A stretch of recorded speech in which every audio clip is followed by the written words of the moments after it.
You're listening to The Voice of Reason with Mark Reed and Ted Durden, only on LA Talk Radio. Good evening, and welcome to another edition of The Voice of Reason. My name is Ted Durden. I'm a Southern Democrat. And I'm Mark Reed, a West Coast Republican. And together we are The Voice of Reason. For those of you tuning in for the very first time, this is a politically motivated podcast where civil discourse is the order of the day. Where Mark and I discovered we have more things that unite us than we do that divide us. And having said that, as I normally do, I'm going to toss it over to my co-host, Mark Reed, and then I'm going to do my monologue. Well, we have a fascinating show today. We're going to talk about the issues that are prevalent, the coronavirus, the blame game, whose fault it is, where it came from, the extraordinary accusations of China blaming the U.S. Army for bringing it over there, watching the Democrats having a meltdown because they have an opportunity to spend a tremendous amount of money in Washington, D.C., because they have a bill that's going to be basically a stimulus package, but they're hanging all kinds of things on that Christmas tree.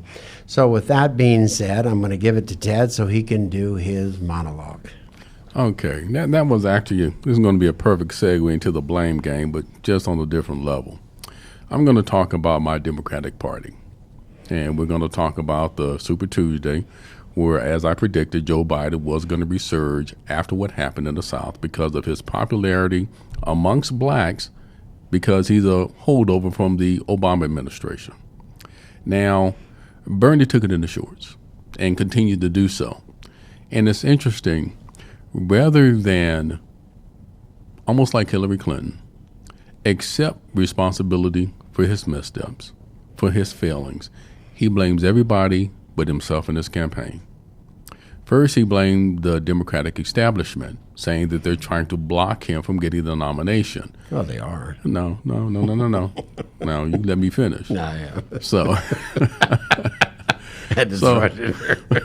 first of all, he was not happy after Pete Buttigieg and Amy Klobuchar, and it has to be pointed out, neither one of them garnered a whole lot of the black vote. I've said it before that as a general rule, blacks will not vote for a gay person for president. They just won't. And so there was a Southern minister who made it very plainly clear during an interview on CNN that they wouldn't.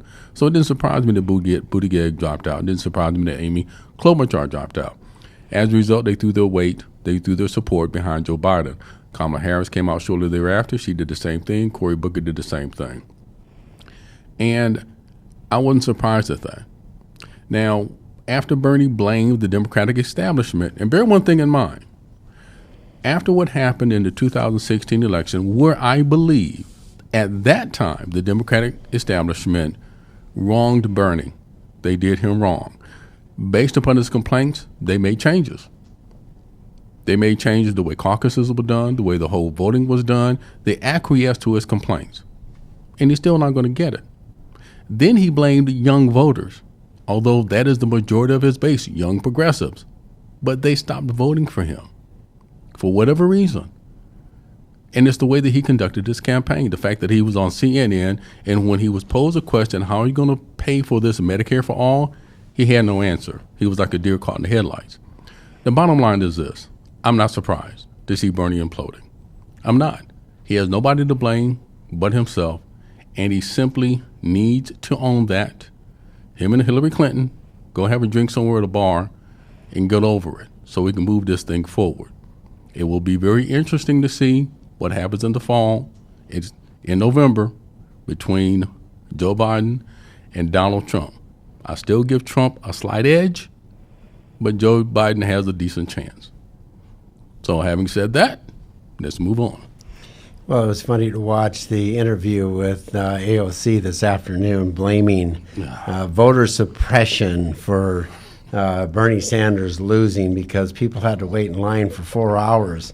Why wasn't she complaining about voter suppression in the state of California, where we had people waiting in line for 4 to 5 hours as well? But Bernie Sanders got 108 million votes, more than Joe Biden did. Right. So the only time they kind of bitch and complain and create an excuse of why he didn't win, and they blame it on voter suppression, mind you. Look, state of California developed this this voting process They did. here.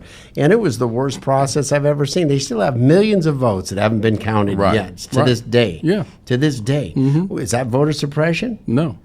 I think it is. No, look, I want... I think it is. Come on. With the technology we have today, they can run these ballots through. They can figure it out quite quickly. But they are so, how would you say, inept in the process of election integrity, that they want people to think their votes don't count. This is why the state of California is so lethargic in coming out to vote to begin with. Ask the average person, does my vote count? No. Does it change anything? No. Does it help with the budget? No. Does it help with your civil rights? No. Does it help getting you? No. You know, everything in the state of California at this point, the only thing that was great is the fact that the Prop 13 didn't win. That goes to show you that the state of California's voters still have a fiscal conservative mentality, but they have a social liberal mentality as well. But when their pocketbooks are starting to be attacked, they say, oh, hell no, we're done with this. And the state of California is completely done.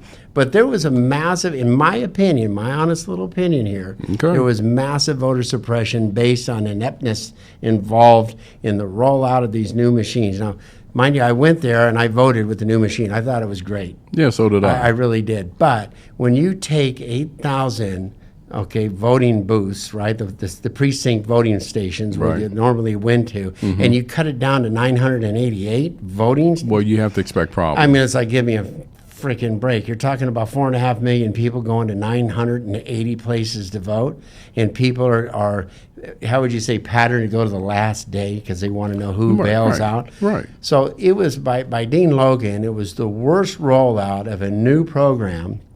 And I honestly believe it was voter suppression. They want to make sure that in 2018 or 2020, they retain their 2018 gains that the Democratic Party got in Orange County and throughout the state of California, because at this point in time, we have literally 6 Republican congressmen out of 55. 6. And you know what? We're still at fault for everything going wrong in the state of California. No, we still are, but I know. Not you, me. No, I know Republicans, that. not Democrats. No. You guys are running a cool job here. But I still don't. But like you, I'm going to disagree with the whole voter suppression thing, because you look at what happened to Iowa caucuses. That was, oh my God, that was a cluster. It pure and simply was. And California ran a close second, if not even worse than that, because it wasn't done very well. It's like I said before, they thought that because Californians could vote over an 11-day period, that people would show up early, and that didn't happen. It was a gross miscalculation on their part. It almost to the point of a borderline of ineptness and just arrogance when they thought, oh yeah, this is great, this is going to turn out great, and it was an absolute fiasco. I ended up myself going to 2 different places because the first place that I went to only had 7 polling booths, and the wait was going to be an hour and a half. I went another mile to one location where there were 40 polling booths, and I ended up waiting 30 minutes. One of our producer here, Jack, said that there was a place in Chatsworth where there was nobody waiting. It was empty. So again, it was horrible. Yeah, but it was if you look absolutely horrible. If you look at voter turnout in all elections in the state of California, Democrats vote by mail in masses. It's 2-1 to the Republican. It's 2-1. Democrats vote by mail. Then you look at the Republican vote. In my district where I ran, I won, the primary, so I'm on to the general election. Right. Congratulations. Thank you. And you look at that and say 23% of the registered Republicans showed up to vote, because Republicans like to come into the poll booth. But yet that was so suppressed because a Republican drives up, they see this line going around the block, and they're like, oh, hell no, I ain't going into that. So they go home because they got to go to work the next day at 8 o'clock in the morning. The majority of people, it was a 47% turnout of the Democrat vote. 47%. And that's less than last year. It's less, a little less, okay? Yeah. But the turnout still is heavy on the Democrat. Republicans like to come into the polling booth and vote. So when you throttle that back and you try to get that many people through a small opening, they're going to go home. They're going to say, screw it. And that's what happened. And they already have a lethargic attitude about voting in the state of California because it's like it doesn't matter. Right. Who cares? We're not picking the president. Everybody else picks the president. The Democrats win in the state of California all the time, so they give up. They say, forget it, I'm not going to vote. Okay? And any time a conservative thing gets approved in the state of California, it goes to the Ninth Circuit Court and gets overturned. No, that's true. I want to say one thing though. Yeah. AOC, go somewhere, sit down, and shut up. I just had to get that out. I don't like that woman. I never have. She's an interesting gal. Interesting how she has not, since she's been elected, she hasn't accomplished a single thing except piss people off. That's all she's done. That's a pretty good accomplishment for a junior congresswoman. I wanted to touch on what your thoughts are, and with our guests, we're going to touch on a little bit as well, the coronavirus. The partisan hack job that's gone on and the overhype of the press, I think, has turned a virus, a flu-styled virus, into a major cluster mess with our economy, with the people in general as well. Now you look at the swine flu back in 2009, over 200,000 people died worldwide. Right. We didn't get the same coverage at our stock market crash. You look at the Ebola, over 1,000 people died here in America. And President Obama didn't declare any kind of emergencies. No. Right now we have 1,300 people who have gotten sick. Basically the same: wash your hands, don't be around sick people, stay home if you're sick. Same stuff with the flu. You know, the flu we got, and I posted this before, is 45 million people get infected with the flu. Okay, over 60,000 people die every year. Every year. Nonstop. We have the vaccine. We know how to take care of it. People get the flu shots.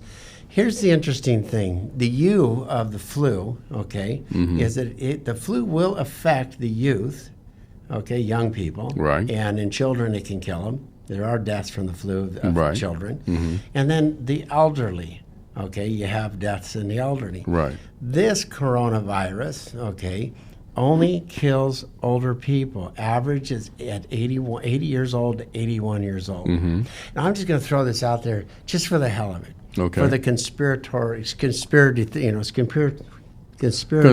theorists. There we Right. go. My tongue is all tied up. Conspiracy theorists out there.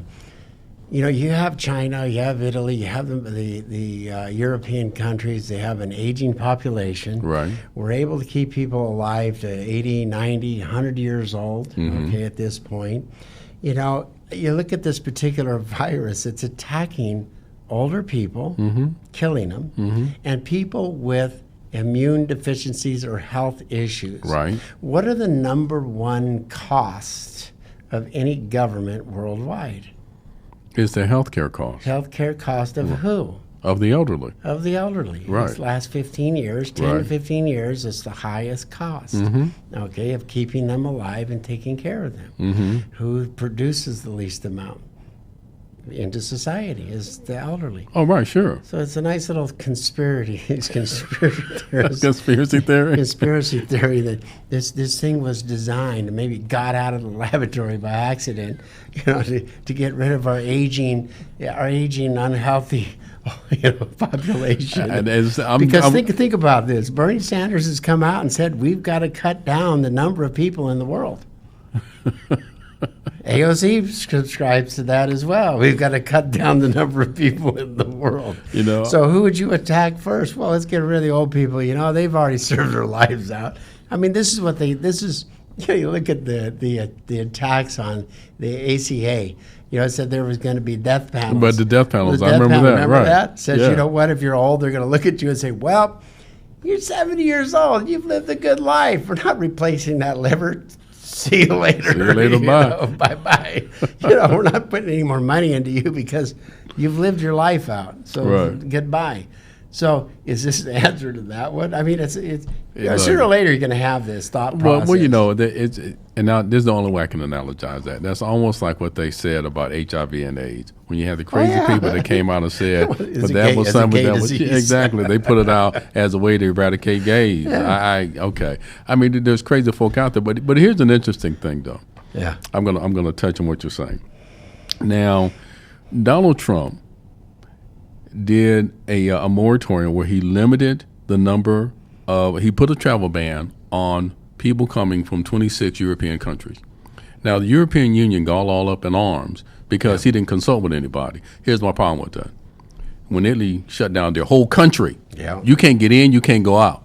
You can't. They shut down the whole friggin' country. They didn't consult anybody.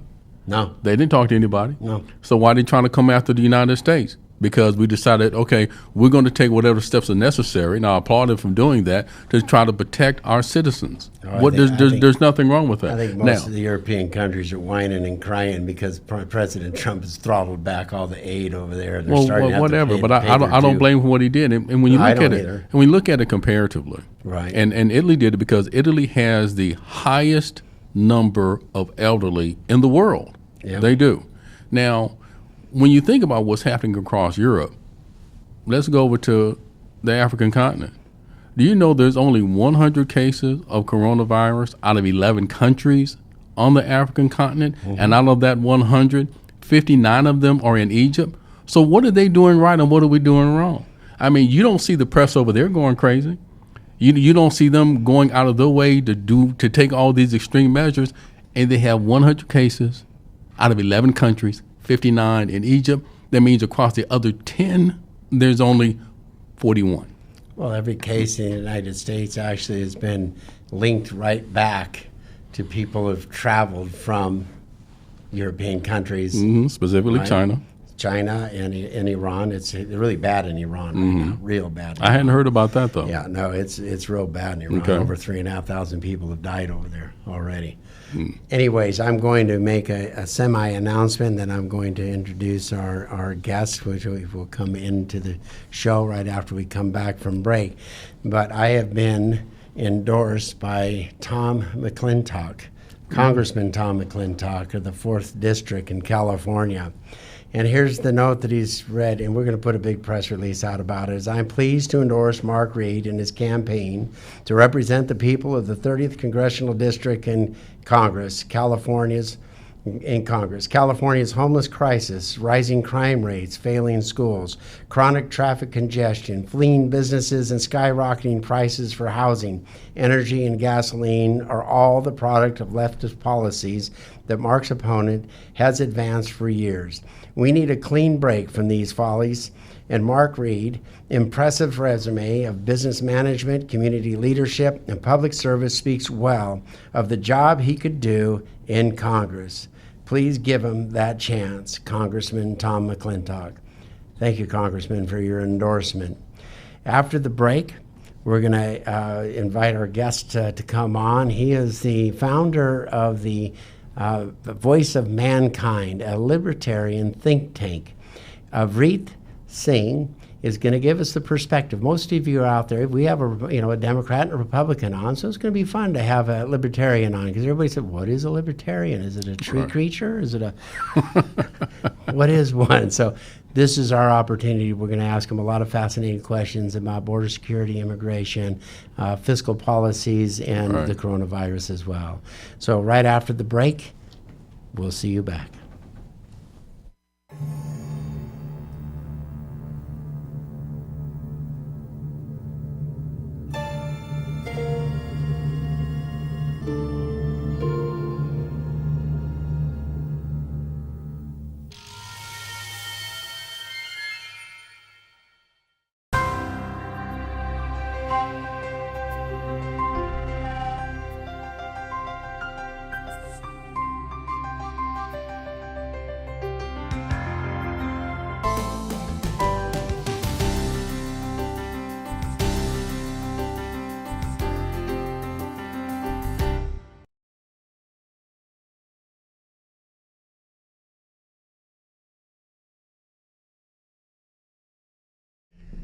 Hi, I want to welcome Rusty Levin and Harry Nabanian, both trial lawyers for workman comp cases. If you're injured on the job, don't hesitate. Contact an attorney. I did when I was wounded or injured on my job, and I thought I would trust my employer, and it didn't work out quite well. So I found Rusty Levin, handled my case like a professional, worked out way better than any other lawyer that I talked to would have worked out. So Rusty, Tell us a little bit about your company of Levin and Nabanian Trial Lawyers. So at our firm at Levin Albania Trial Lawyers, we handle all matters of workers' compensation, personal injury, and employment disputes, wrongful termination matters, and things like that. We were able to help Mr. Reed out with his workers' compensation case. Unfortunately, workers' compensation injury can be very stressful, intense situation. And at Levin Albanian, we try to get you the most benefit we can of the law, while also easing the stress and anxiety that comes along with that situation, and getting you back on your feet. My partner, Mr. Labandian, he handles the personal injury sides, and I'll let him take it from there. And just like all injured employees out there, anybody else who gets injured as a result of somebody else's negligence has rights, and the rights that they need to protect immediately. And they should do that by calling Levin and Albanian Trial Lawyers and letting us help ease that tension off of you and get you the result you deserve, while also making sure that you get better in the progress. So we're here for you, folks. Levin and Nabanian Trial Lawyers is the best company for you to get a hold of when you're injured or have a personal injury. So give them a call at 213-232-4848, 213-232-4848. Thank you. and let them handle the stress for you while you recover at home. Thank you again. Bye-bye. Hi, my name is Ted Durden, and I want to take a moment to talk to you about trust, and I trust churchandlaw.com.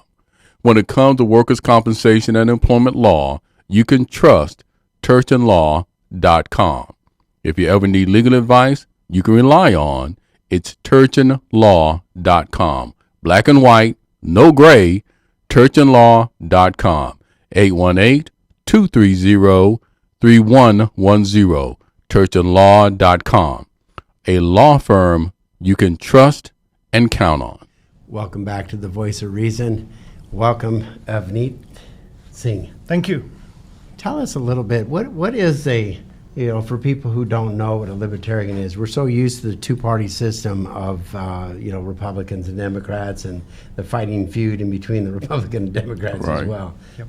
Yeah, so I'm not a libertarian, but I don't have any affiliation with the party itself. Okay. But I do have libertarian views. Okay. And one of the fundamental principles is that liberty. It's like we leave you alone. We don't try to run your life. We don't like to interfere in people's life. We let you be alone unless you need any help. So what it really translates into is lower taxes, less government interference. Just let you live your life. Well, you founded the Libertarian think tank. Correct. The voice of mankind. What is it that you are trying to do with that think tank? Yes. The think tank is voice of mankind, and what we do is we say it's making sense of a changing world. So the world is changing, it will always be changing, but what is it that we need to know? A lot of people are confused. They don't know what to do with their lives. They're not happy with their lives. They're not happy with the way things are, but they do not know what to do. So what I do with the think tank is just put ideas out there. It's just go out there in the world, talk to them, provoke them, and lead the conversation. And I think it's best illustrated with examples like universal basic income, or you have the elections going on. Where is the free market solution to our health crisis? So you have the one party on one hand, which is probably will be for just supporting the status quo, and you have the Democrats who are for Medicare for all and similar programs. But where is the free market solution to our healthcare? Because one of the things that this country is really good at is free market. It's like less government interference, and let the free market take care of things. Let me ask you a question. The think tank that you have, what is the background of the people that are in the think tank, yourself and the others? Yeah, so it's me. I'm the founder. I'm the editor.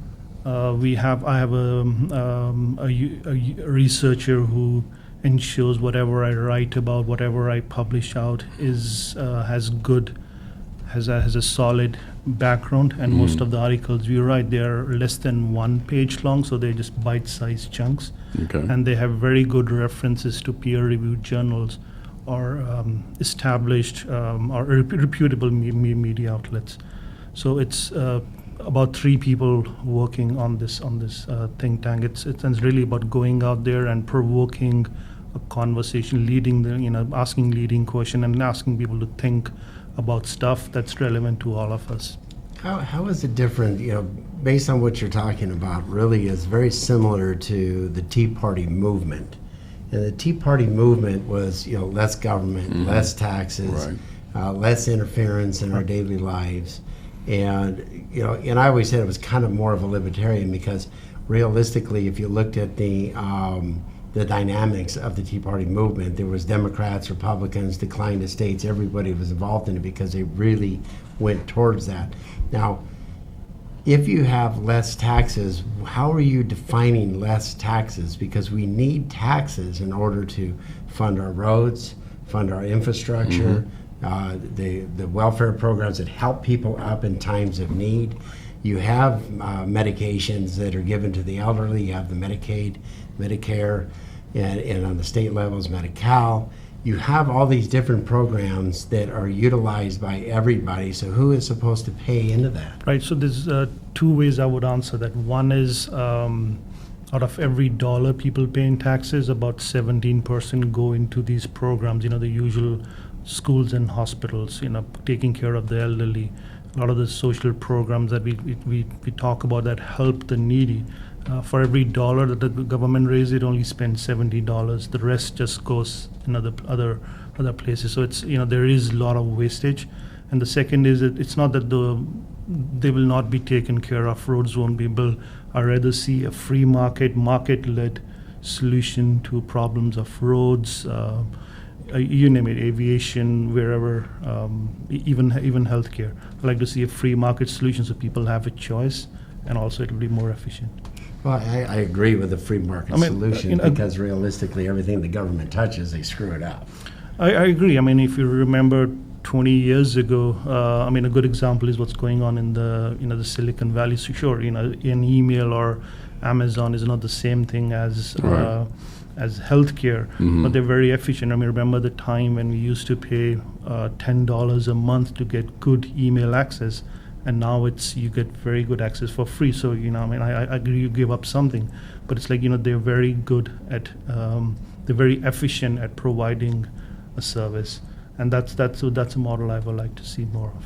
So on the free market, of course, you're talking about where there is competition to the point that it would make everyday products affordable. Correct. Now, in that context, wouldn't there be a risk if and this is going to sound like a conspiracy theorist, but not you. Yeah, I know, not me, but again, this is just great conversation. What would stop, say, companies in a particular niche market from getting together and saying, okay, we're going to set the market value at this rate? And wouldn't that create a sort of monopoly where they could control the cost of certain products, even if it's for a niche market? And having said that, it may not be affordable for your average American citizen. How would you handle that? Yes, so there's two ways to do it. One is I still think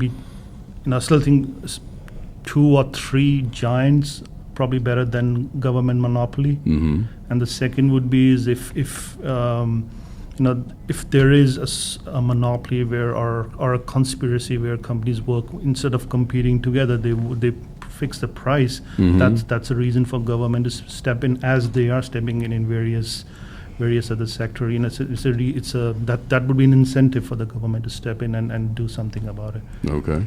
Well, we did an episode on China. Okay, it's pertaining to the medications, medical supplies, and so forth, and we're watching the vulnerabilities that have been exposed by the coronavirus of the supply chains. That's considered international globalism of the economy in a free marketplace. However, it isn't. They don't play by the same rules. They've dominated the market in the medications in America because they manipulate their currency. They fix the prices. They flood the market with their products until they destroy the market in this country. And then they come back in with their market, with their products, and they fix the prices and they go up to where they want to go. Yeah, the reason is I think there's two things to it. One is they have zero investment in research. Most of the research into new medicine is still done in the westernized nations. And the second is that there is no differentiation between the corporations or the companies and the government. It's all one. So there's less of that differentiation. So that's so when we say Okay. the government just can drive that or just interfere. It's like they almost merge into one with a lot of government control. So that's the system that they work in. That's by design. That's the way it has been. That's the one the people are comfortable with. No, and I agree with what you're saying, because everybody knows that in China, a lot of the companies there are inextricably intertwined with the Chinese government. Yeah. Pure and simple. And Mark, you make a very good point as far as what this coronavirus has done. It has exposed a whole lot because of the fact that China controlling the majority of surgical masks, the medical supplies, to the point that they're now withholding. Well, And that's why there's a rest- shortage here in the United States. The respirators that are needed to help with the coronavirus, Right. patients and so forth. And President Trump is signing an executive order to actually bring that manufacturing back to America. My only question on it is how far is it going to go outside of that purview of medical supplies versus medications, because we need the medications. China threatened America once before, recently threatened to hold back all medications, and that kind of wasn't reported as well. On the flip side of our we have to go to break here to pay our bills, so Okay. we're going to go to advertisement on the way back. We're going to discuss. So a I'll couple have of- something to say about it. Not Yes, flip it. all righty. Okay.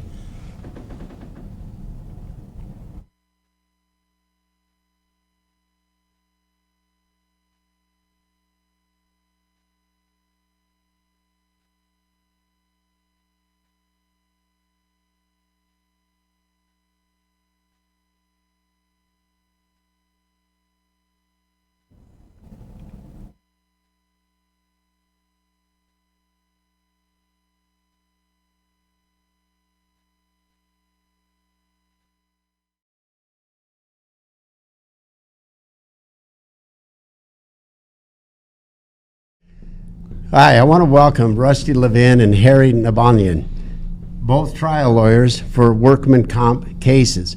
If you're injured on the job, don't hesitate. Contact an attorney.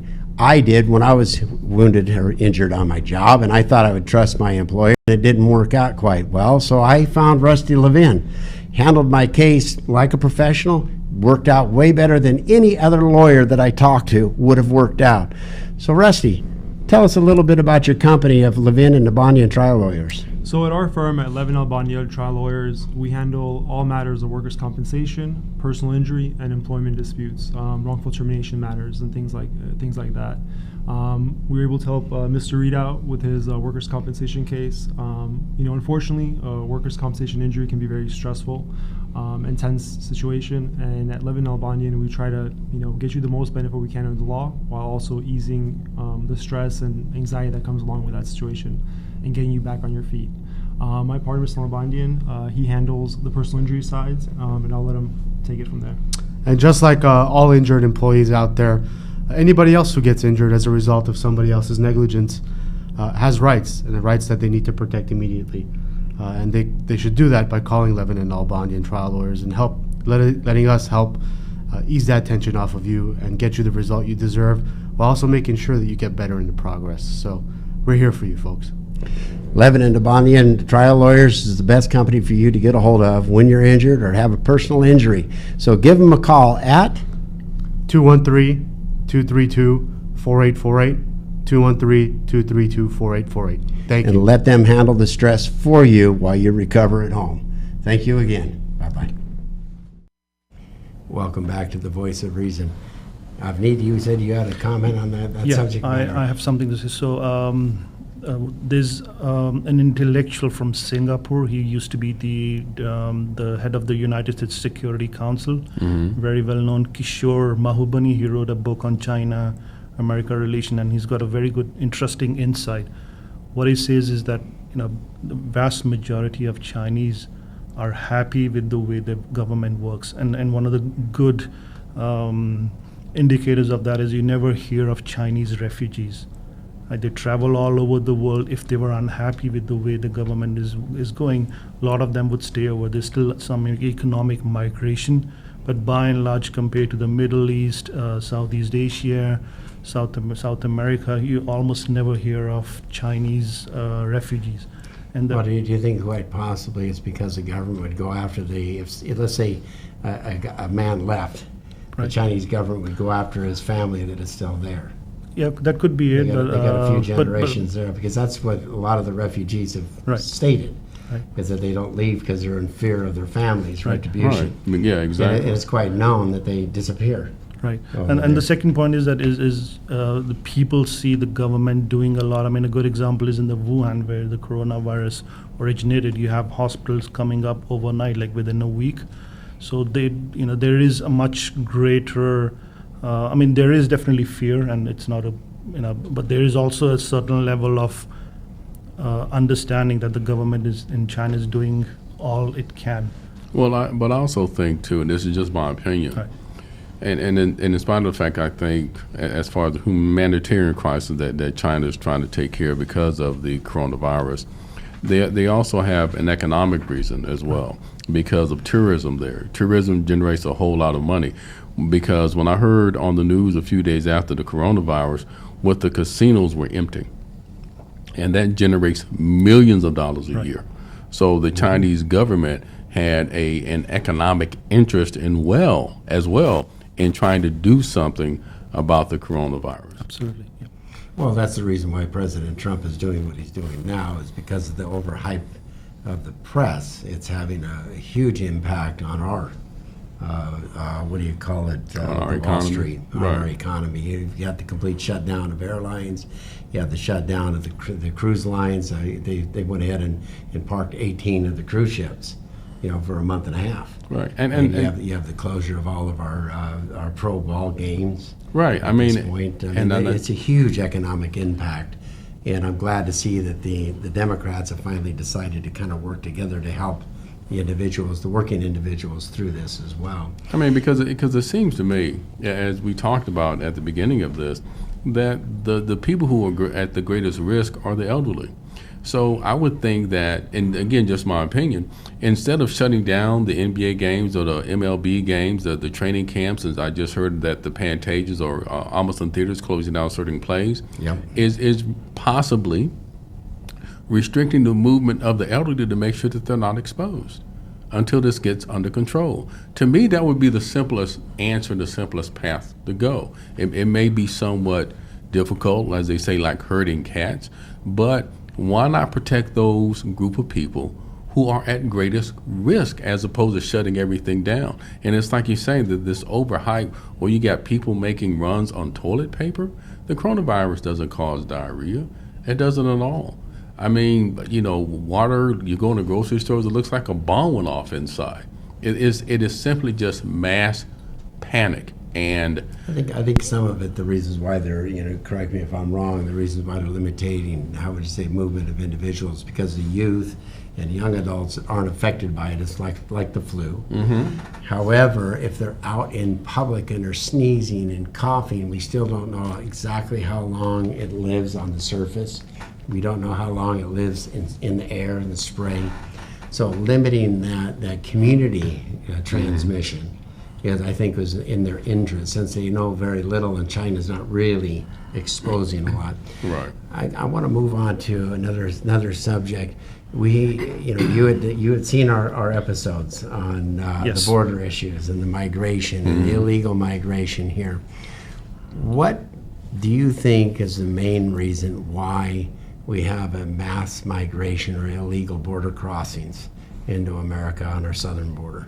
Yeah, so I think the Immigration Forum did a very good study and they published it in 2019. And what they say is it's what they call its push factors. It's not pull. It's not something here that's attracting them. It's push. It's something that's pushing the refugees out from Central America, and and that's most likely violence or what I call political. I mean, they're political and environmental refugees, and so am I. It's a breakdown of government structures, breakdown of governance, breakdown of what we call the civil society and the law, and also the effects of climate crisis and environmental destruction. That's what pushes people out. So the Immigration Forum 2019 did a good study. And then there's a professor of journalism in New York University, Suketu Mehta. He wrote a book called The Immigrant Manifesto, and he talked about these factors as well. So you have two independent studies, or one book and an independent study, which both collaborate. That it's really a breakdown of politics, government, and the environmental destruction which causes people to come on. And which is where, if you want to look for solutions, it's to fix it there.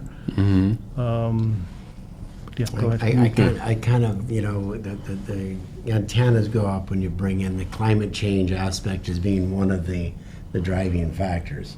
I do agree that it is, how would you say, the breakdown of governments. You have a tremendous amount of corruption all through Central America, Mexico, and South America, and you have drug cartels that are running the show. However, in certain areas within those regions, still there's a big pockets of wealth and nice living. So yes, I do believe there's a push factor, but I also believe at the same time there's a certain attraction factor, because they're all attracted to come to America. They're not attracted to go to their neighboring country, right? Honduras doesn't go to Nicaragua. Nicaragua doesn't come over to Mexico. They're all migrating to America. Why is that? Because there's definitely a draw. Well, why do you think it is? Well, let me chime in on that one quick second before you answer, Avneet. Push, pull. To me, it's semantics. It's two sides of the same coin. Because from what you described, and I recognize the humanitarian crisis that are in the southern border countries. I understand that because of the crime, because of the violence, because of as you indicated, of inhospitable living conditions. I get that. But if you're running from something, you have to be running to something. So if you're running from violence and you're running to something, you are running to seek a better life. If you're living in a country where it is economically devastated, where you can't make a decent living or provide for your families, then you're going to run to a country where you can be somewhat financially successful, where you can have a better living than you can from the country that you came from. So Mark and I talked about that. I understand what you're saying about the push, but as Mark just clearly demonstrated, one of the things that some of these southern countries have in common is the level of violence, the lack of opportunity. So they look at the United States as that gleaming light on the hill that they want to come to. There is an attraction. So if you're running from something, you got to be running to something. So as much as I know you indicate that there's a push, there still has to be a pull. There still has to be an attraction there. That is still a great motivating factor. Well, yeah, because in America you have law and order. Okay, you don't have law and order in Mexico. Over 34,000 murders take place in that country every year. The drug cartels run everything. So I'm going to kind of cut to a chase because we don't want to consume too much time, and I want to get to a couple questions in here. As a libertarian, okay, what is your thought and feeling as Bernie Sanders and the far left want to do? They want to raise minimum wage to $20 an hour. What do you think would happen? In general, I am against minimum wages, is because let the market set it. Whatever it's set, it's either going to be too low, it's going to be too high. Rather have the free market take care of it than have government intervention. Plus, it's also, I think it's so that's really my views in it. Well, let's say you raise the minimum wage to $20 an hour. Let me ask you, as a libertarian, what do you think would happen to graduation rates in high school? I don't have a very strong opinion. I'm going to pass on that question. You're going to pass on the question. Okay. All right. It's kind of a fundamental drive in America is the economics drivers and minimum wages. As the far left continue to put it out there, it has a taint of racism. It has a taint of suppression of the workforce. It's setting this arbitrary line in the sand of value of an employee, yet it blocks so many people from joining the marketplace. The thing is, the reason I don't have a strong views on it, because I think it's a wrong question. It's like, people should do their best. They shouldn't, it's not something that anybody should aim for. Right? If you have to work at an entry level work for whatever reason, Okay, so do you, it. So you understand the difference between a minimum wage job, which is entry level, Right. versus a living wage. Right. They're trying to put it out there that the minimum wage is supposed to be a living wage when it's not. It's just an entry level position to prove yourself so you can move up in the workforce. But yet there's so many negative, how would you say, ripple effects from it. I wanted to dive into a couple of these questions, and that is, do you agree with the 250,000 exclusion of the gain on the sale or of personal property or personal residence, and if so, why do you agree with it? And my short answer would be is capital gains tax, people either reinvest it or they spend it or they blow it away or they put it in a bank or whatever, they save it. So it all goes back into the economy, right? And so as a libertarian, I would say it's like, as I would go for as few taxes as possible. So yeah, I agree with as I would go for as big exclusion as possible, because I think people, let the people decide how they want to spend their money. Do they want to, just buy a house, or they want to just keep it in the bank, or how they just want to spend it? Let them decide, and even in any way, it just goes back into the economy. But don't you think it's kind of unfair in the sense of buying a piece of property, you hang on to it for 5 years, and then you sell it, and you keep all of that undue money, and you don't pay taxes on that money in the capital gains or inheritance tax? Because there's a difference between when you just sell a piece of property the day before you die, you pay the capital gains, but if you die, you have the death tax, as they so call it, or inheritance tax, and so forth. Well, equally, it's equally unfair, because a lot of people, they only have 1 or 2 houses, and this is the biggest chunk of money they're gonna get. It's equally unfair for somebody to take out a big chunk of my savings. Well, yeah, yes and no. 48% of the people in the state of California own a house. Right. And less than half of the people own houses. The rest of them rent houses. Okay, so it continually drives up the value of houses to the point where nobody can buy them, so they're stuck in renting all the time. So when a person sells a house, they do pay an income tax on the capital gains, but yet when you pass on, why shouldn't you be subject to paying that as well? Yep, I agree. You agree? Yeah, I don't think you should. Because, I don't. It's like you're being taxed twice for the same thing. how are you being taxed twice, though? Well, no, because of the fact You that didn't pay taxes on that gain. no, but what I'm talking about, let's say for instance, like your parent while they're alive, they're paying tax on their property every year, Property taxes. right? And then those property taxes are being used for fire departments, police departments. No, but streets, but my roads, and point so is, forth. regardless of what it's being used for, they're paying Right. taxes on it.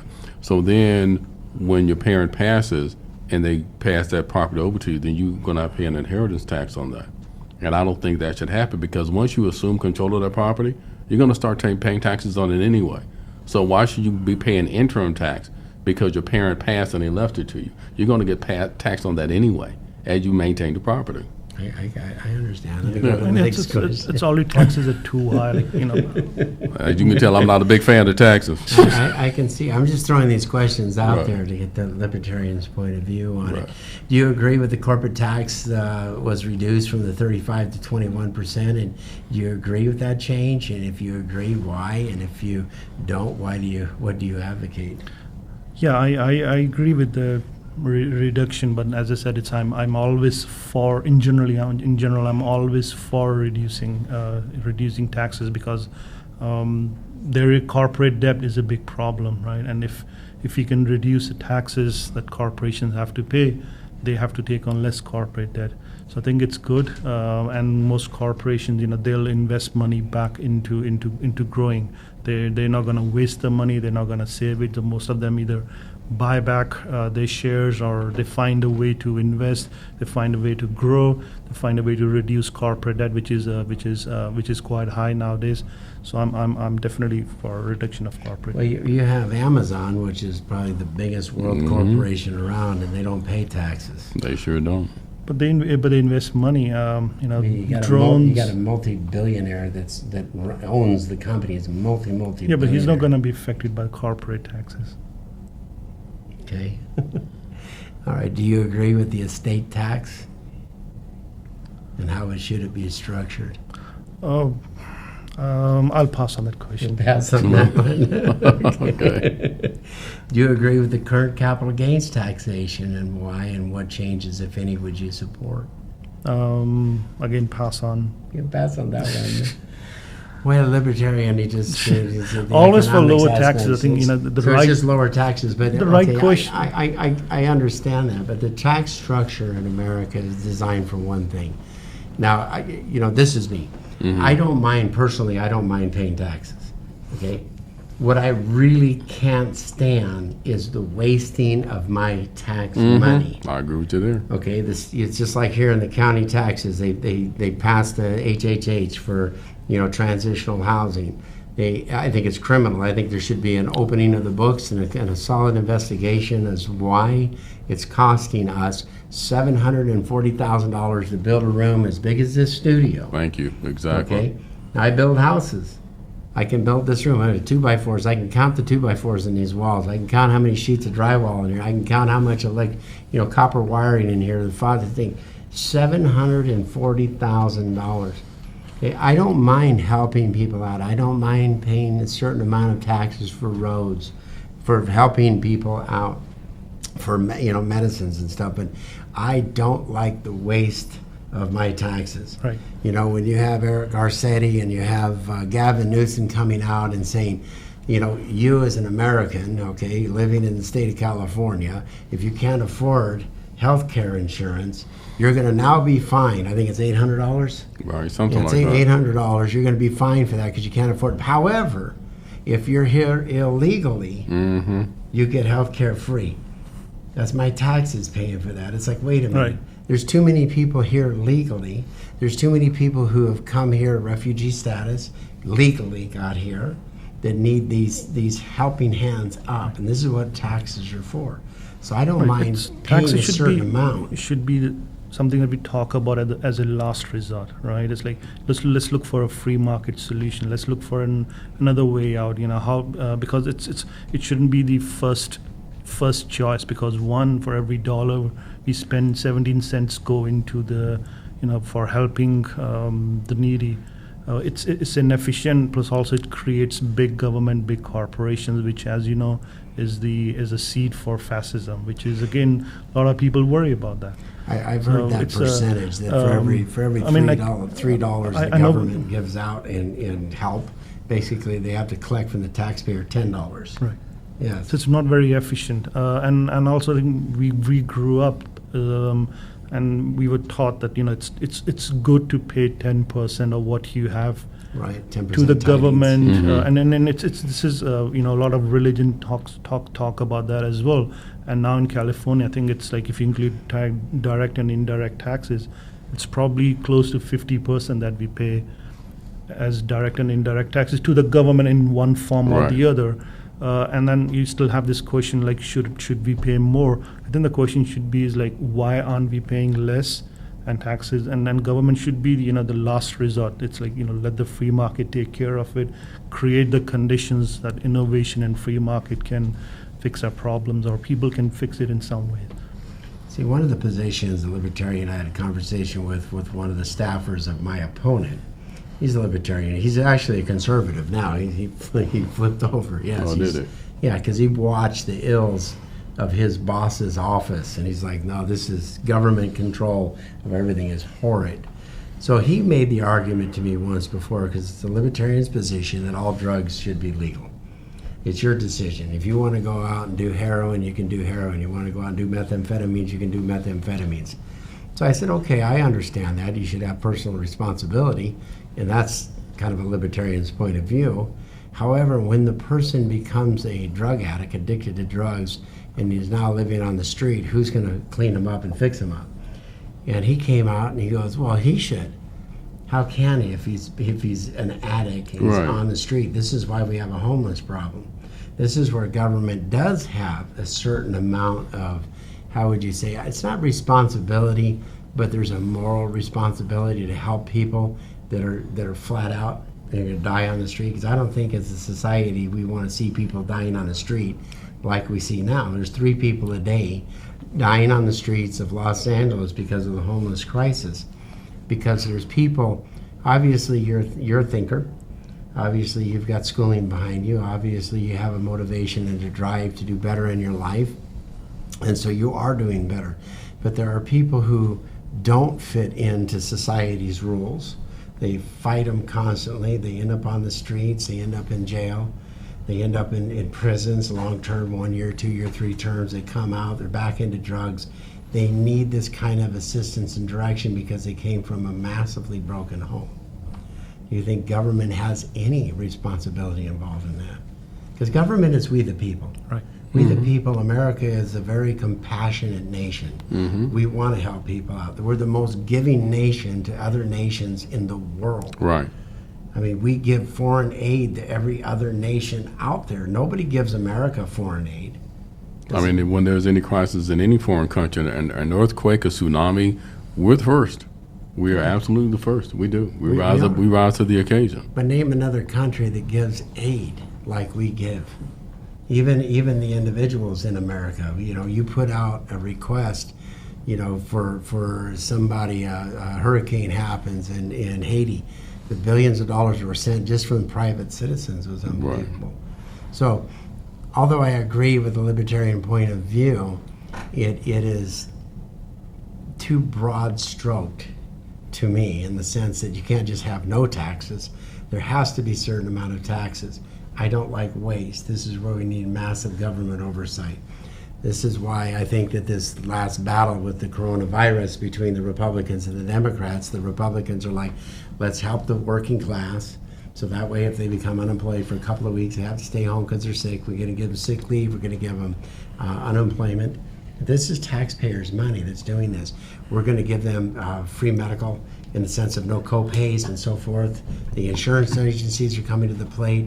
The banking industry is coming to the plate, giving out small business loans at much as nothing in interest rates to help out. This is all taxpayer-funded programs. Right. See, and this is where, like I said, I believe in taxes when it helps people. I don't believe when we put a bill up, it was being argued over now, where they want to attach Medicare for all. That's what the Democrats want to do. They want to attach things to this bill that's going through to help people in this crisis of the coronavirus. And this is shameful to me. Right. This is a waste of taxpayers' money using this crisis over the heads of American people who are going to be suffering, the blue-collar worker, the people who are struggling. And it's unfathomable to me that we have leadership in Washington, D.C. that's willing to do that. And they should be thrown out of office for that. And this is, you know, my opponent is right there doing that. I mean, he's constantly out there. We need to do this. We need to do that. He wants to attach the Title X program that was established. I remember that, right? In Nixon's era, 1973, because the Trump administration wants to pull back on funding because they don't want to attach taxpayers' money to any abortions. Right. It has to be attached to the proper health care and family planning. So they're pulling back money, just like they pulled back money in the state of California with HUD reform. I'm a big proponent of HUD reform in the state of California because HUD is not doing what it's supposed to do, helping first-time home buyers getting into a home. You know, the waste of the money in there is unbelievable at this point. Any last final words you'd like to say? No, it's just quick sentences like, you know, it's not about not having taxes, it's about minimizing taxes. It's like, yeah, we definitely need the police, the fire, we need the government, the army. So there's definitely going to be taxation. Is like have government interference or intervention as a second or a third or a last resort. Let the people and the free market. Let that be the first response. So you're kind of like us. You just cut the wasteful spending. We could probably get look for other alternatives, Yeah. and if nothing Right. else works, I mean, and a good example is the current healthcare system. It doesn't work because everybody, including me, are worried. One accident can wipe our savings. Absolutely. So Yes. it's we have a corporate healthcare system, whatever it is, but it's not serving most of the people. We have what we call No. deaths of despair, which is the name of a book that came out this year, which is described this. So it's, we don't have a system that's working. So if and free market hasn't stepped in, so it's a ripe opportunity for the government to expand Medicare for all.